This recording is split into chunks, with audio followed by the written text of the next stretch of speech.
Bonjour et bienvenue dans ce nouveau tutoriel dans lequel je vais vous montrer comment vous allez pouvoir créer un plugin pour Unity. Et ce plugin, ça sera une DLL, une DLL que l'on va développer à l'aide de Visual Studio et C Sharp. Cette DLL, vous allez pouvoir l'importer dans Unity et dans Unity, vous aurez accès donc à votre plugin et à l'ensemble de ses fonctions. Alors, l'intérêt de développer des plugins, c'est justement d'avoir sous la main un ensemble de fonctions, de fonctionnalités que vous allez pouvoir facilement réutiliser dans vos projets et également que vous allez pouvoir partager avec d'autres développeurs. Donc, sans plus tarder, on commence. Je suis sous Visual Studio et sous Visual Studio, j'ai cliqué sur Créer un nouveau projet. Dans la sélection des templates, je vais sélectionner une bibliothèque de classe .NET Framework, entre parenthèses DLL. Faites attention, des bibliothèques de classe, vous en avez plein. Vous en avez une ici, j'en ai vu un petit peu plus haut, vous en avez une ici, on a quelque chose qui ressemble par là, donc il y en a plein. Ici, il y en a d'autres. Donc sélectionnez celle que je vous montre ici, bibliothèque de classe .NET Framework, entre parenthèses DLL. Vous cliquez ensuite sur suivant. Ici, vous allez pouvoir développer créer votre projet. Je vais par exemple l'appeler mon plugin Unity. Et faites attention, on va sélectionner .NET Framework 4.5.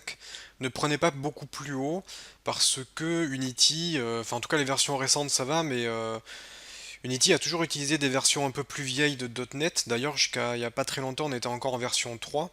Donc si vous voulez que votre plugin soit compatible avec le maximum de versions de Unity, disons qu'on peut prendre du 4.5, ça nous donnera accès à toutes les fonctionnalités nécessaires tout en étant compatible avec Unity. Donc faites bien attention à ça et ensuite vous cliquez sur créer. Une fois que le projet est créé, il s'ouvre et si jamais vous vous êtes trompé sur la version de .NET, vous allez pouvoir faire clic droit sur votre projet, propriétés, et dans les propriétés, vous allez pouvoir modifier la version de .NET Framework si vous avez besoin de modifier. Donc ce que je vais faire, c'est que cette classe 1, je vais la renommer en mon plugin Unity. Ici, le namespace a été renommé et le nom de la classe a été renommé. Donc faites bien attention à ce nom, c'est celui-ci que vous allez devoir utiliser dans Unity pour pouvoir, que c'est ce nom que vous allez devoir utiliser pour pouvoir accéder à vos fonctionnalités. Alors, notre plugin doit bien évidemment avoir des fonctionnalités. Donc ce que je vous propose, c'est qu'on trouve une idée de quelque chose à développer qui pourrait nous être utile dans Unity. Alors moi, un truc que j'aime bien, c'est avoir des dialogues dans mes jeux, notamment pour les PNJ, les personnages non joueurs, pour que les personnages non joueurs aient toujours quelque chose à dire au héros lorsque le héros essaye de leur parler. Alors ça c'est quelque chose de répétitif puisque dans tous les jeux je dois mettre en place des systèmes de dialogue et c'est assez répétitif de devoir eh bien, écrire à chaque fois tous ces dialogues. Donc ce que je vous propose c'est de développer un petit plugin qui vous facilitera la tâche et qui vous aidera à avoir des dialogues. Grâce à ce plugin vous pourrez tirer au sort un dialogue possible et l'afficher dans votre jeu. Alors pour cela, ce que je vais faire, c'est que je vais créer un tableau de chaîne de caractères. Donc je vais dire string et je vais mettre crochet pour dire que c'est un tableau. Et je vais mettre dialogue. Ça sera le nom de mon tableau. Ensuite, ce que vous pouvez faire, c'est mettre des accolades de façon à renseigner l'ensemble des dialogues qui vont se trouver dans votre tableau. Et maintenant, vous allez pouvoir écrire vos dialogues.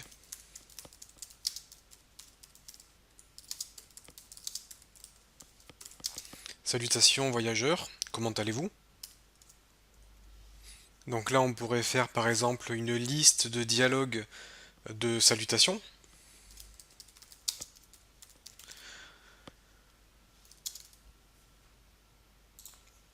Donc en fait ça pourrait être juste des dialogues de bonjour. Ça pourrait être toutes les phrases possibles pour dire bonjour à votre héros. Et donc là vous allez pouvoir créer des dizaines de variantes, ce qui vous permettra d'avoir à chaque fois un dialogue différent.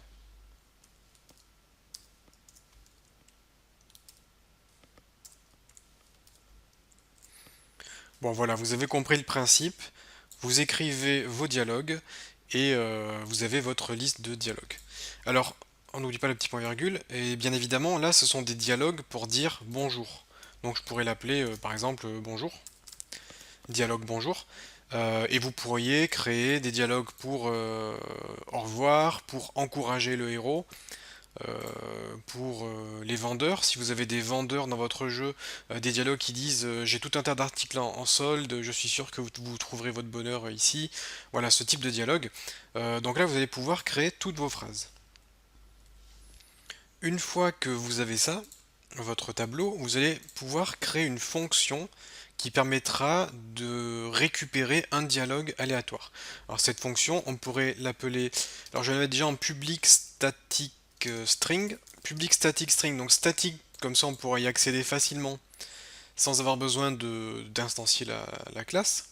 Public également pour y accéder facilement. String parce que ça retournera une chaîne de caractères, donc un dialogue.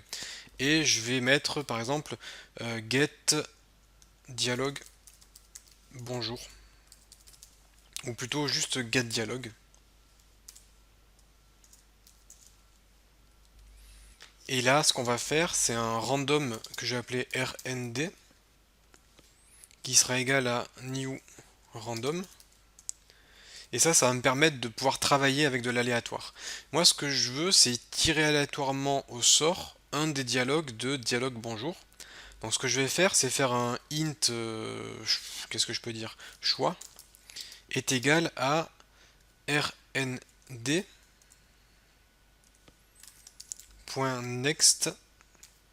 Et là, je vais indiquer la valeur minimale.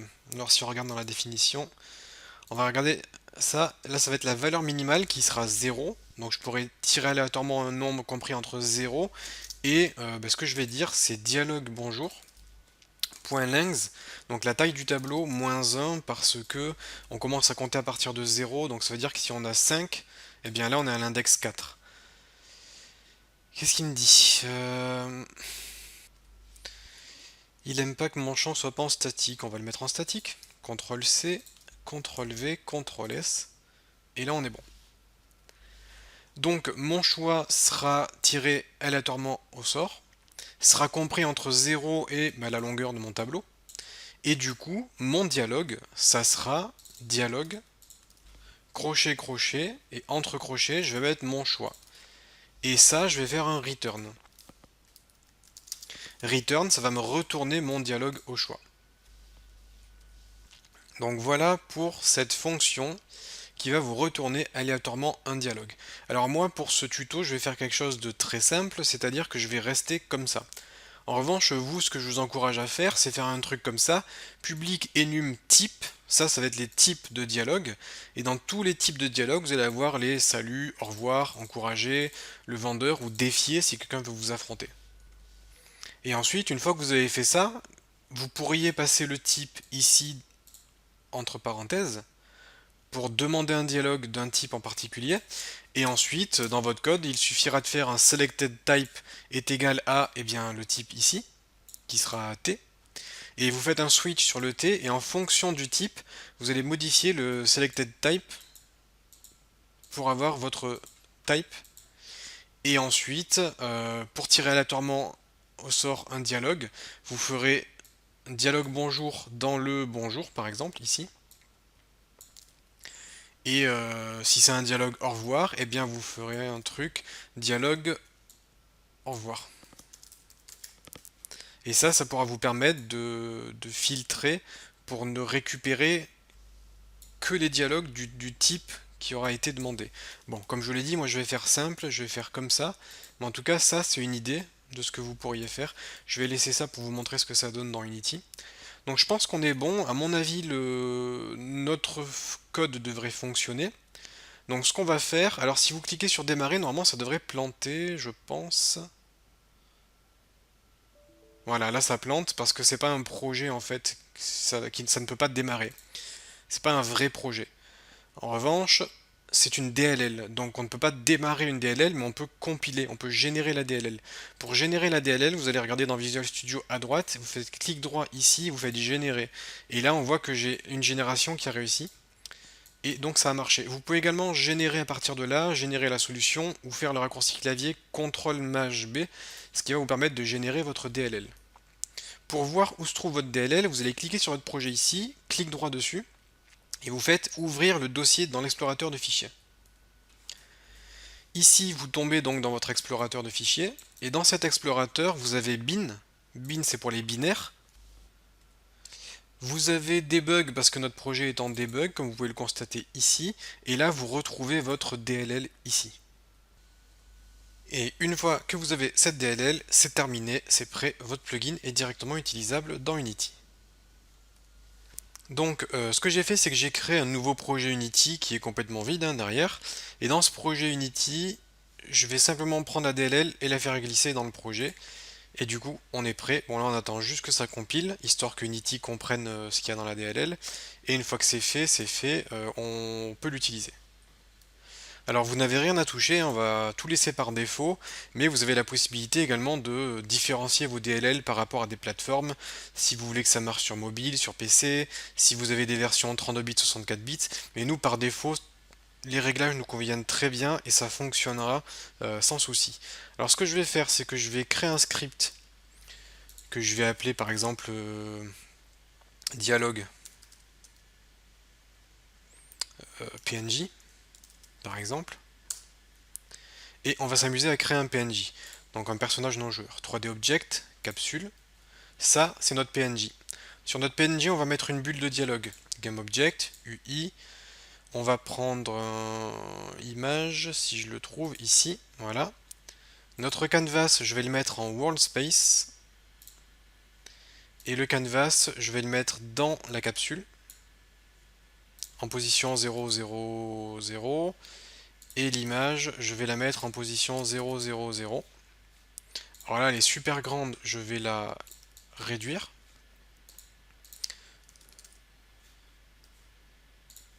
Je vais juste créer une bulle de dialogue classique, un petit peu comme on a dans les BD ou peu importe. Enfin, je vais pas faire de design là-dessus. Vous pourrez, si vous le souhaitez, faire une vraie bulle de dialogue, mais pour ma part, voilà, je vais juste faire un truc comme ça, et là, ça sera notre bulle de dialogue. Alors la caméra, je peux la rapprocher un tout petit peu, histoire qu'on voit encore mieux, comme ça, par exemple.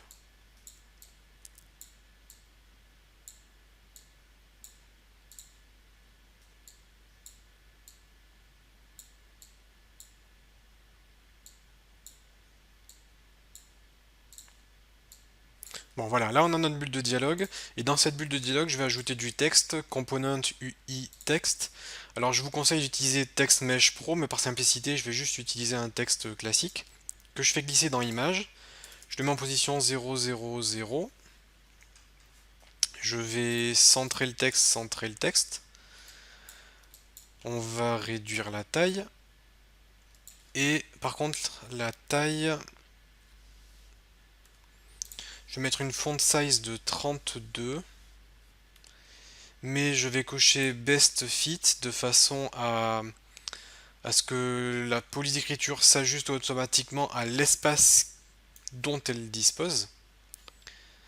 On va ensuite agrandir tout ça pour que ça prenne à peu près tout l'espace de la bulle.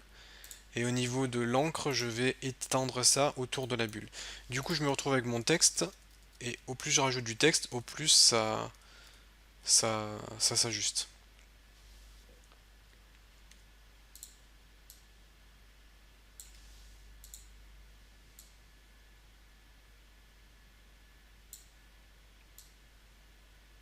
Voilà. Ok, donc ce texte, je vais le mettre à vide. Et du coup, voilà, ça c'est notre dialogue. Ce que je vais faire, c'est que sur ce composant texte, j'aurais pu le mettre n'importe où, mais je vais le mettre sur ce composant texte. Je vais mettre mon dialogue PNJ, qui est le script que je viens de créer, et je double-clique sur ce script pour l'ouvrir. Une fois que ce script est ouvert, je vais déjà virer la fonction update dont on n'aura pas besoin. On aura juste besoin de la fonction start, je vais supprimer le commentaire ici, et je vais faire un using du unityengine.ui pour pouvoir modifier enfin accéder aux fonctionnalités UI. Ce que je vais faire, c'est un get component de texte pour accéder au component texte de mon GameObject, point texte, et dire que le texte est égal à bonjour. Ça, c'est juste pour tester que ça fonctionne. Ou je peux même faire mieux, je vais faire string phrase. Phrase est égale à bonjour. Et au lieu de faire bonjour, je vais faire phrase. Donc, en clair, je crée ma phrase et je remplace le texte de la bulle par ma phrase. CTRL S, on retourne dans Unity, ça compile. On a bien notre texte par défaut, le script qui est ici. Et normalement, tout devrait être bon. Je lance le jeu. Et là, j'ai bien bonjour qui apparaît, donc on est capable de modifier le texte. Alors, qu'est-ce que vous faites maintenant, aujourd'hui, quand vous créez des dialogues dans vos jeux? Eh bien, vos dialogues, vous allez les écrire soit là, soit dans une variable publique string mondial est égal à blablabla blablabla blablabla blablabla, et ensuite vous faites comme ça pour gérer vos dialogues, ou vous stockez ça dans des fichiers JSON ou peu importe, mais en tout cas c'est pas ça provient pas d'un plugin.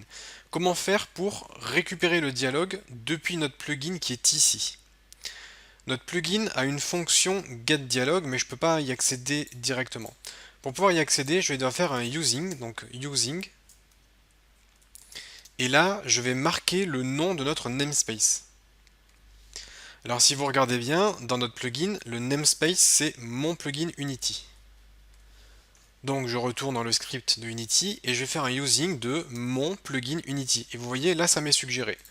Donc je fais ce using et du coup j'ai accès à mon plugin Unity. Alors maintenant, ce qu'on peut faire, c'est utiliser le plugin ici, et au lieu de dire que notre phrase est égale à bonjour, on peut dire que notre phrase est égale à mon plugin Unity. .getDialog. Alors là, il me le trouve pas. Excusez-moi, on va faire mon plugin Unity. Mon plugin Unity. Alors là, ouais, c'est un petit peu de ma faute. Je vous ai pas donné les bonnes pratiques. J'ai nommé. En fait, si vous regardez le code de notre plugin, on a le nom de la classe et le nom du namespace qui sont identiques. Du coup, c'est un peu perturbant dans Unity, mais on va être obligé de faire mon plugin Unity, mon plugin Unity, qui signifie le namespace, le nom de la classe, et là il devrait me le trouver, getDialog, et là ça fonctionne. Alors que si j'avais donné un nom différent à mon namespace, je n'aurais pas eu besoin de faire ça, j'aurais directement pu faire mon plugin Unity. Donc si vous voulez le corriger, on peut faire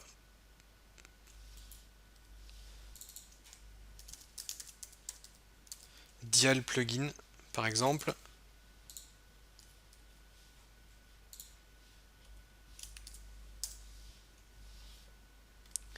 Voilà, on renomme tout ça. Donc j'ai renommé le nom de la classe et le nom de la classe ici. Clic droit, générer. Je retourne dans Unity, je supprime le plugin. Je retourne dans le dossier du plugin et je fais glisser le nouveau plugin. On attend que ça compile.